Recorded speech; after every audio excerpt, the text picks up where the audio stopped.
En un almuerzo familiar, mi papá me dijo, nos vamos de vacaciones, pero no estás invitado. Sonreí y cerré la cuenta de servicios públicos sin hacer mucho ruido. Más tarde, descubrieron que había retirado dinero del negocio familiar. 6 días después, mi papá me llamó desesperado y me rogó, tenemos que hablar. Luego recibí 3 llamadas de su abogado. Finalmente cruzaron la línea, y esta vez, todo iba a cambiar.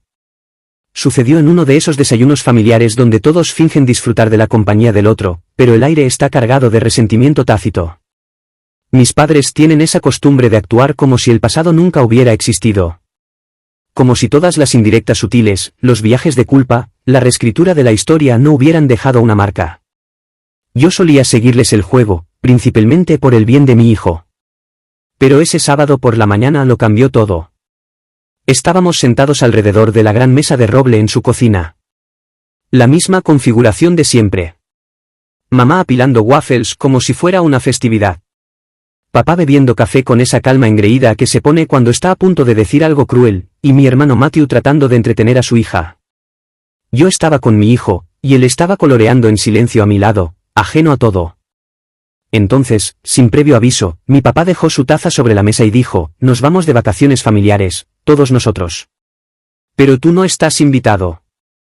Nadie se rió porque no estaba bromeando. Ni siquiera intentó justificarlo. Sin explicación, sin contexto, simplemente lo dejó caer como una piedra en medio de la mesa y esperó la reacción. No hubo ninguna, solo un silencio incómodo. Ni siquiera mi mamá intentó suavizar el golpe. Simplemente le pasó el jarabe a Matthew como si nada hubiera pasado. Yo no dije una palabra, solo miré a mi hijo, que seguía tarareando para sí mismo, y supe que no podía seguir permitiendo que creciera pensando que así es como funcionan las familias. Que te quedas callado, perdonas todo y mantienes la paz a tu propio costo. Sonreí, saqué mi teléfono debajo de la mesa y pagué la última de las facturas de servicios públicos del negocio. Ese fue el paso final. Ellos no lo sabían, pero todo ya se había puesto en marcha.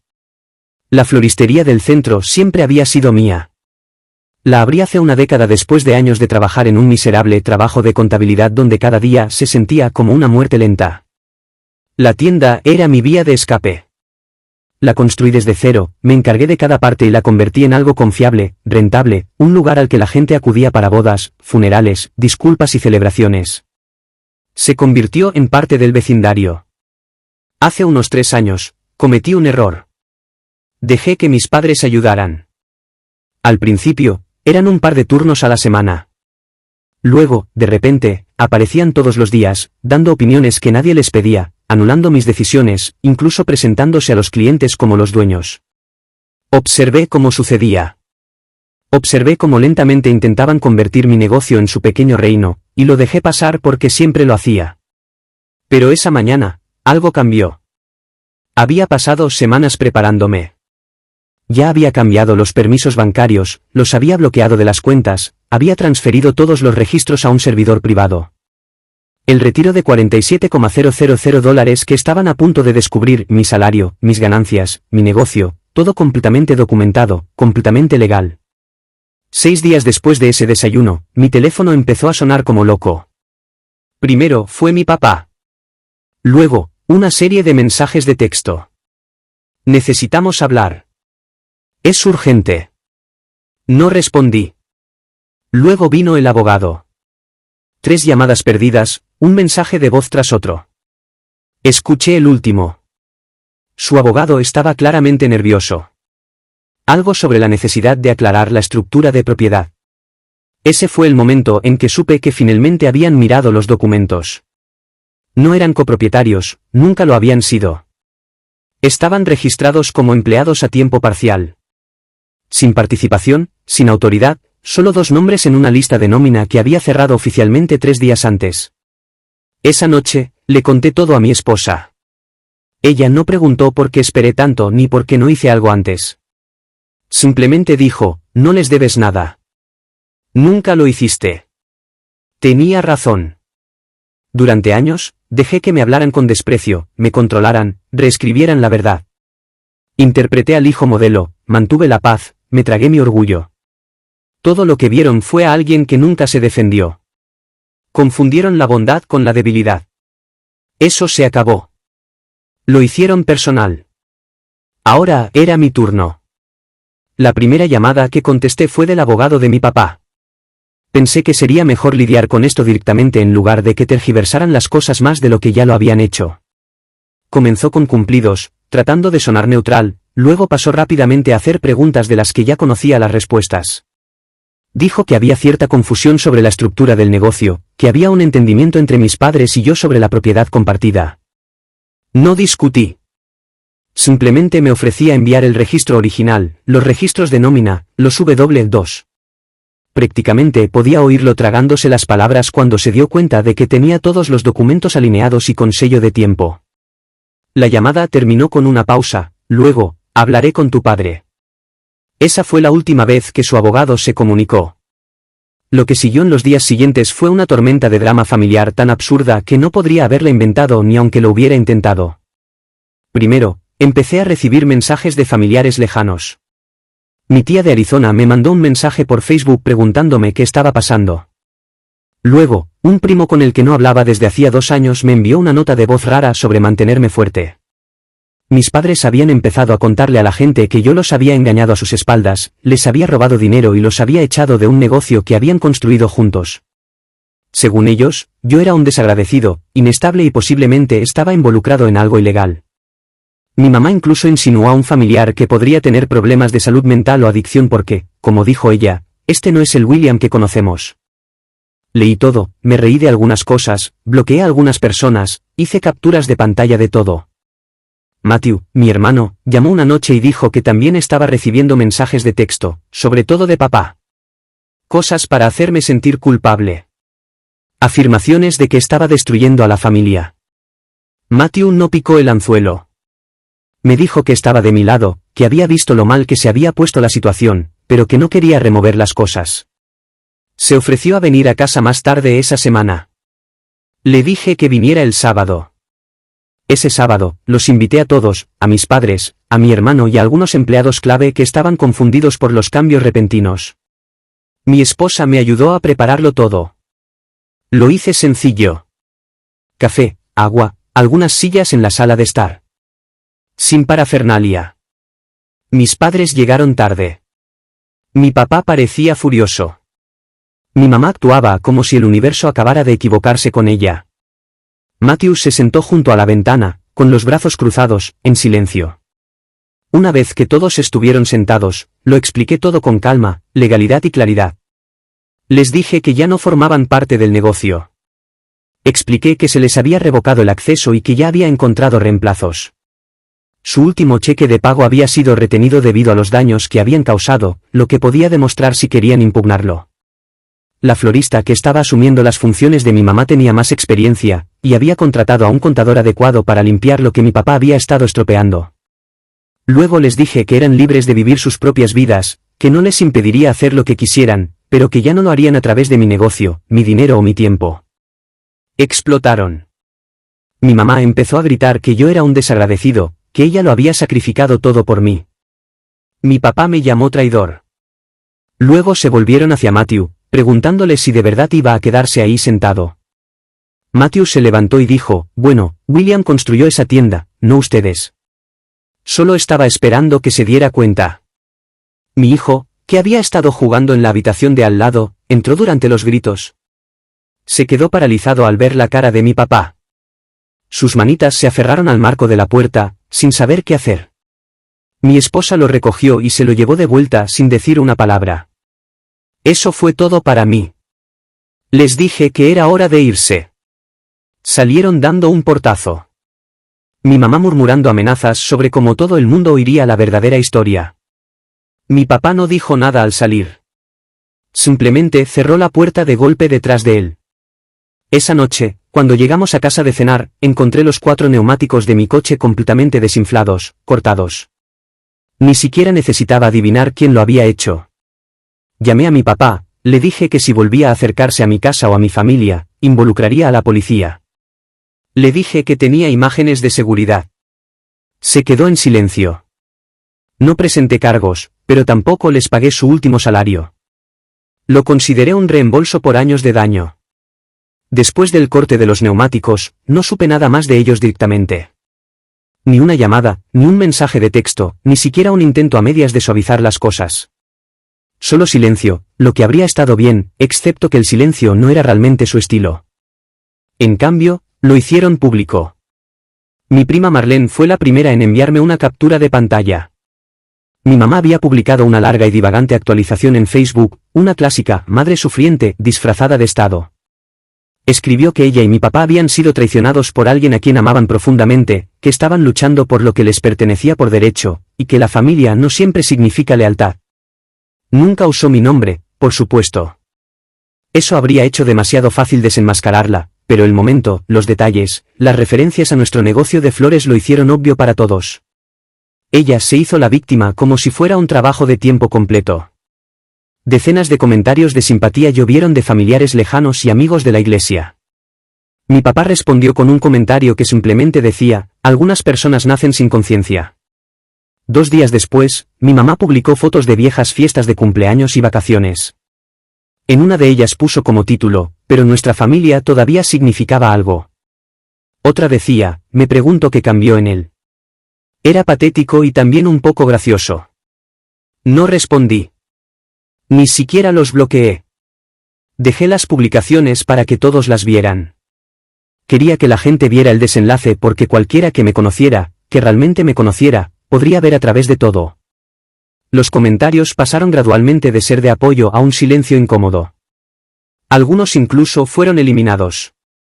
Probablemente gente que se dio cuenta de que se había metido demasiado rápido en una historia con solo una versión. Mientras tanto, la tienda prosperaba. Se sentía como un lugar completamente diferente. Estaba dedicando menos tiempo a apagar fuegos y más tiempo a los clientes. Mis nuevas contrataciones eran respetuosas y listas. Los números eran mejores, el ambiente más ligero. Por primera vez en años, no temía entrar por la puerta cada mañana. Pero no se detuvieron. Empecé a recibir mensajes de gente de la que no sabía nada desde hacía años. Un tipo con el que fui a la escuela secundaria me envió un mensaje diciendo, tu mamá está diciendo cosas muy raras sobre ti. ¿Todo bien? Uno de los empleados con los que eran cercanos antes de la separación me envió un correo electrónico preguntándome si era cierto que yo estaba mal de la cabeza. Eso me hizo reír. Al parecer, mis padres ahora le estaban diciendo a la gente que yo había tenido algún tipo de crisis, que estaba paranoico e inestable, y que mi esposa era la que realmente movía los hilos. Esa narrativa se convirtió en su nuevo ancla. Si yo estaba loco, entonces todo lo que hacían podía justificarse. Todo era triste y absurdo, y sin embargo, no sorprendente. Empecé a documentar todo, cada rumor, cada mentira, cada mensaje que me llegaba. No porque planeara usarlo todavía, sino porque había aprendido lo resbaladizos que podían ser cuando estaban acorralados, y definitivamente lo estaban ahora. Mi hermano Matthew vino una noche con su hija. Los niños jugaron en el patio trasero mientras nosotros tomábamos una cerveza en el porche. Me contó que nuestros padres lo habían estado llamando sin parar, tratando de convencerlo de que viniera y me hiciera entrar en razón. Dijo que ni siquiera se había involucrado, que les había dicho directamente que tenían suerte de que no hubiera involucrado a la policía. Dijo, hiciste lo que nunca pensaron que harías. Terminaste el juego. Le pregunté si pensaba que estaba siendo demasiado duro. Negó con la cabeza y dijo, sinceramente, me sorprende que hayas aguantado tanto. Unos días después, recibí un mensaje de texto de mi mamá. El primer contacto desde la reunión. Simplemente decía, te arrepentirás de esto cuando nos hayamos ido. No respondí porque no me arrepentía. Finalmente era libre. Podían gritar y publicar y mentir todo lo que quisieran, pero ya no formaban parte de mi vida. Y lo mejor de todo es que no tenían ni idea de lo mucho peor que se iba a sentir cuando se dieran cuenta de que yo no iba a volver. Pasó una semana, luego otra. No más neumáticos cortados, no más llamadas telefónicas a altas horas de la noche, solo el ocasional sonido de una nueva publicación vaga o un mensaje transmitido a través de un pariente lejano. Supuse que estaban empezando a aceptarlo, al menos en la superficie. Pero subestimé la profundidad de su delirio.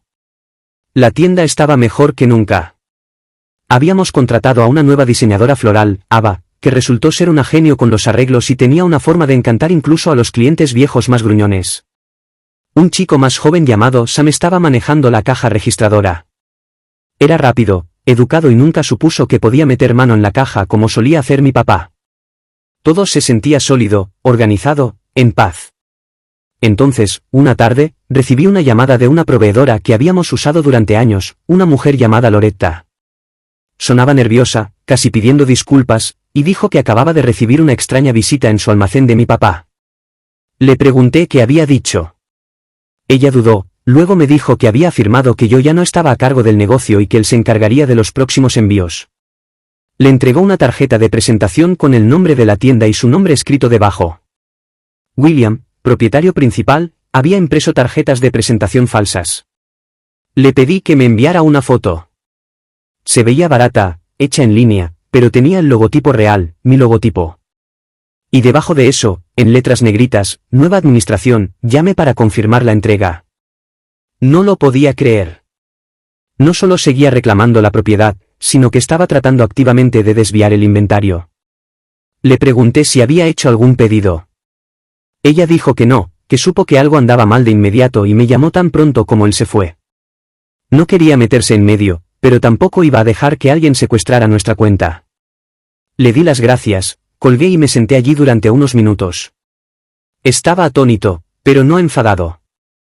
Ni siquiera sorprendido, en realidad. Solo impresionado por lo lejos que estaba dispuesto a llegar para mantener el control de algo que nunca fue suyo. No podía tocar las cuentas, no podía poner un pie dentro de la tienda. Así que ahora estaba tratando de construir su propia pequeña versión a mis espaldas. Les conté todo a Ava y a Sam. Marcamos a todos nuestros proveedores, enviamos avisos diciendo que yo era el único punto de contacto en el futuro. Cualquier otra persona que reclamara autoridad sería marcada y denunciada. No mencioné nombres. No tenía que hacerlo. Esa noche, llamé a Matthew. Se rió cuando le conté lo de las tarjetas falsas. Luego se quedó en silencio. Luego dijo, «Sabes que no van a parar, ¿verdad?» Lo sabía, pero algo había cambiado. Su desesperación estaba empezando a hacerlos descuidados. Y eso me favorecía. Estaba listo para contraatacar. No con abogados, no con policías, aunque todavía tenía las imágenes de los neumáticos guardadas en 3 lugares. En cambio, decidí celebrar un evento tranquilo en la tienda. Lo llamé un cambio de marca, pero en realidad era más una limpieza, nuevo logotipo, nueva señalización, nuevo sitio web. Incluso cambié ligeramente el nombre de la tienda, añadí una palabra, ajusté la fuente, le di un aspecto moderno. El nombre original era Pétalos y Tallos. Seguía siendo mi tienda, pero ahora era Pétalos y Tallos Company. Pequeño cambio. Gran mensaje. Pasaron por la tienda 2 días después. Mi esposa los vio desde el otro lado de la calle mientras dejaba el almuerzo. Mi papá no salió del coche. Simplemente se quedó ahí sentado mirando a través del parabrisas. Más tarde esa noche, un vecino me envió un mensaje de texto, ¿sabías que tus padres repartieron volantes hoy en el centro? Algo sobre la apertura de una nueva floristería cerca. Así que ese era su siguiente movimiento. Iban a tratar de copiarme, pero no estaba preocupado porque tenía algo que ellos no tenían, la verdad, los clientes, la reputación y el equipo. Y mi siguiente movimiento iba a ser permanente. Supe que estaban planeando algo en el momento en que me enteré de los volantes.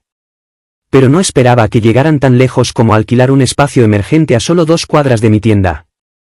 Lo abrieron en silencio, sin ninguna señalización real, solo algunas fotos pegadas con cinta adhesiva en las ventanas y unos carteles escritos a mano que decían, «Flores aquí», pegados a la puerta. Mi mamá estaba dentro arreglando claveles marchitos como si fuera la gran inauguración de una tienda insignia. Mi papá estaba parado afuera, con los brazos cruzados, desafiando a cualquiera a que lo cuestionara. Pasé por allí una vez solo para verlo por mí mismo. Él no me miró. Ella ni siquiera parpadeó. Estaban tratando de imitar todo. Los colores, el diseño, incluso los precios. Era una mala imitación, como si estuvieran tratando de copiar una receta que nunca entendieron para empezar. No me involucré. No necesitaba hacerlo. Para entonces, todos los proveedores habían sido advertidos. Los clientes entraban en mi tienda preguntándome si había abierto una segunda ubicación y se reían cuando les decía que no. Una mujer dijo, «Entré y tu papá me dijo que te habían despedido». Le pregunté qué dijo ella a cambio. Ella sonrió y dijo, Salí corriendo. La única persona que todavía no se había enterado de nada de esto era mi hijo. Era demasiado pequeño para entender, pero podía sentir la tensión. Seguía preguntando por qué el abuelo ya no iba a sus partidos de fútbol, porque la abuela había dejado de hornear galletas. Le dijimos que las cosas eran diferentes ahora, que a veces la gente no trata a los demás como debería. Ese fin de semana, invité a Matthew y a su hija a cenar. También invité a mis padres. No sé qué me poseyó para hacerlo. Tal vez era para cerrar un capítulo. Tal vez era estrategia. Tal vez solo quería decir lo que había que decir mientras todos estaban en la misma habitación. Llegaron 1 hora tarde. Mi papá no me miró cuando entró. Mi mamá le dio a mi esposa una sonrisa falsa, se sentó y empezó a hablar como si nada hubiera pasado. Como si todos hubiéramos tenido un pequeño desacuerdo, y ahora era hora de seguir adelante. No dejé que se prolongara. Una vez que los niños se fueron a la sala de estar a jugar, me levanté y les dije clara y calmadamente, se acabó. Les dije que su tiempo de aprovecharse de mi nombre, mi trabajo y mi negocio había terminado. Les recordé de nuevo que nunca habían sido dueños, que les había dejado ayudar porque quería ser amable. Pero la bondad tiene límites. Les dije que su nueva tienda estaba condenada al fracaso. No por despecho, sino porque no sabían cómo dirigir una. Porque nunca construyeron nada real. Porque las mentiras no echan raíces. Explotaron. Mi mamá me acusó de tratar de destruirlos. Mi papá se levantó, golpeó la mesa con el puño. Empezó a despotricar sobre lo desagradecido que era, que todo lo que tenía era gracias a él. Fue entonces cuando mi hijo volvió a entrar en la habitación. Se detuvo en la puerta sosteniendo un juguete en la mano, solo mirando a mi papá. Parecía asustado. En silencio, retrocedió y desapareció por el pasillo. Me levanté y miré a mi padre. Acabas de asustar a tu nieto. Eso lo calló. Me volví hacia los dos y dije, quiero que se vayan ahora. Se quedaron en silencio por un segundo, luego salieron dando un portazo, murmurando entre dientes. Mi mamá estaba llorando. Mi papá no dijo una palabra más. A las 2 de la madrugada de esa noche, oí un ruido extraño afuera. Revisé la grabación de la cámara. Él había vuelto. Esta vez, no con un cuchillo o una herramienta, sino con una jarra gigante de líquido. Vertió algo debajo de mi coche, lo roció por el parabrisas y luego salió corriendo. Salí a revisarlo. Lejía.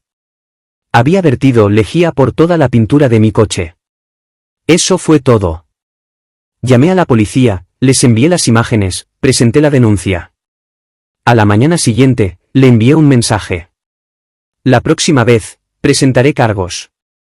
No hubo respuesta, pero la tienda falsa cerró a finales de esa semana. No les pagué su último cheque de pago. Tenía 5 razones para no hacerlo: daños a la propiedad, tarjetas de presentación falsas, difamación, intento de fraude con el proveedor y ahora lejía.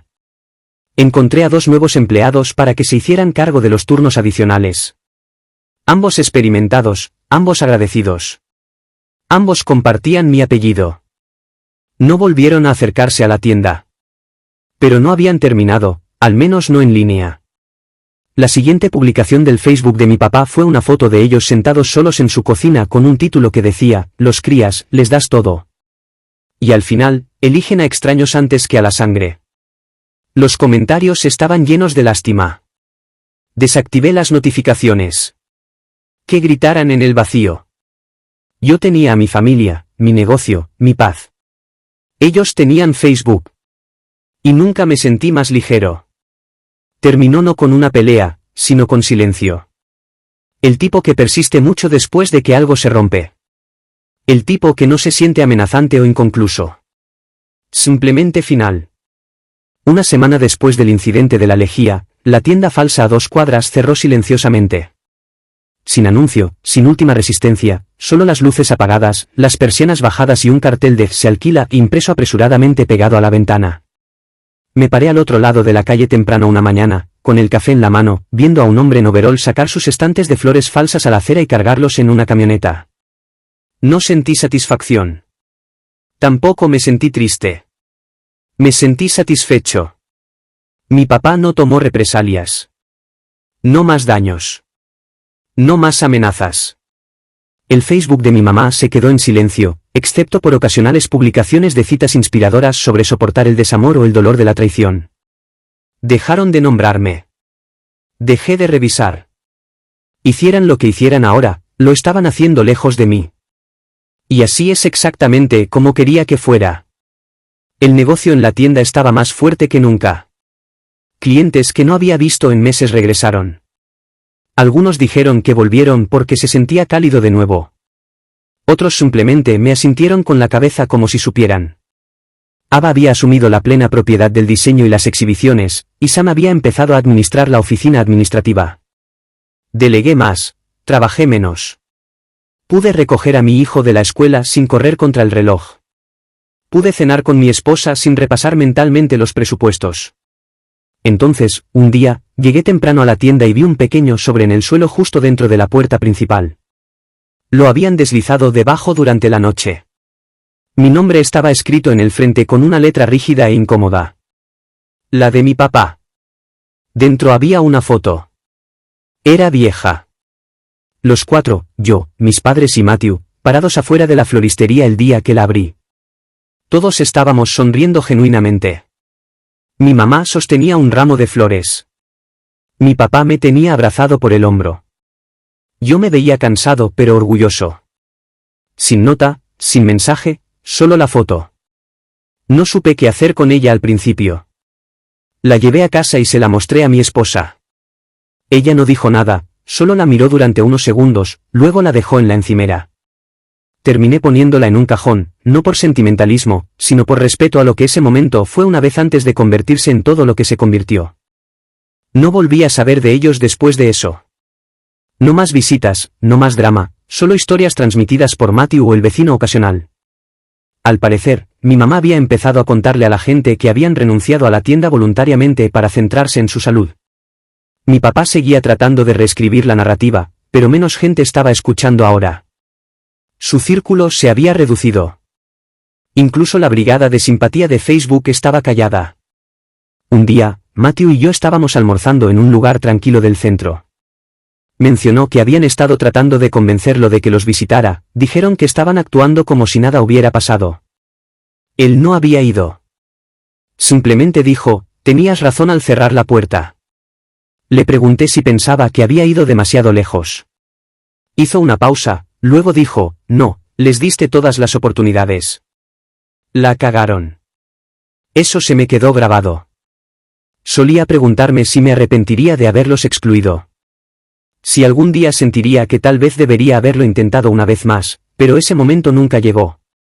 Porque la verdad es que pasé años intentándolo, dejándolos entrar, explicándome, defendiéndome, esperando que entendieran lo que estaban haciendo. Nunca lo hicieron. Simplemente siguieron presionando, asumiendo que nunca me defendería. Cuando finalmente lo hice, no supieron cómo manejarlo. Así que me culparon, mintieron, sabotearon, se hicieron las víctimas y, al final, perdieron. No porque los vencí, sino porque no podían imaginar una versión de la vida en la que yo fuera lo suficientemente fuerte como para alejarme. Mi hijo preguntó por ellos cada vez menos. Finalmente, dejó de mencionarlos por completo. Los pocos recuerdos que tenía ya se estaban desvaneciendo. Ahora era más feliz, más tranquilo. Se reía más. Mi esposa dijo que la casa se sentía más ligera. Y tenía razón. Tomé más tiempo libre. Empecé a correr de nuevo, a cocinar más, a estar presente en formas en que no lo había estado en años. El negocio se convirtió menos en una carga y más en una alegría. Empecé a recordar por qué lo construí en primer lugar. No por ellos, no para demostrar nada, sino por mí, para tener algo propio, algo que creciera lenta y hermosamente, al igual que la vida que finalmente estaba viviendo. Una noche, después de acostar a nuestro hijo, mi esposa y yo nos sentamos en el porche. Estaba tranquilo, sin mensajes, sin llamadas, solo el viento y el suave chirrido del columpio.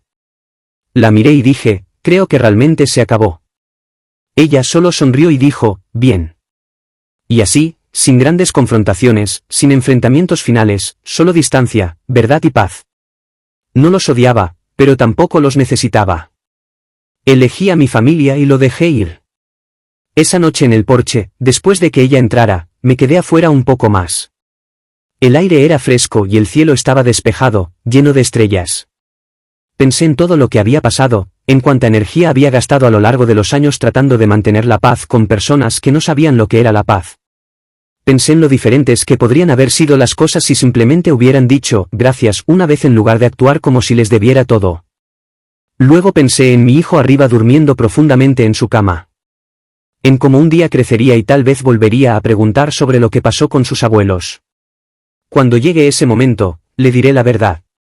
No para ponerlo en contra de ellos, sino para mostrarle que está bien alejarse de personas que no te tratan bien, incluso si son tu familia. Finalmente me levanté, entré y cerré la puerta con llave. Por primera vez en mucho, mucho tiempo, me sentí completamente seguro en mi propia vida, y eso fue suficiente.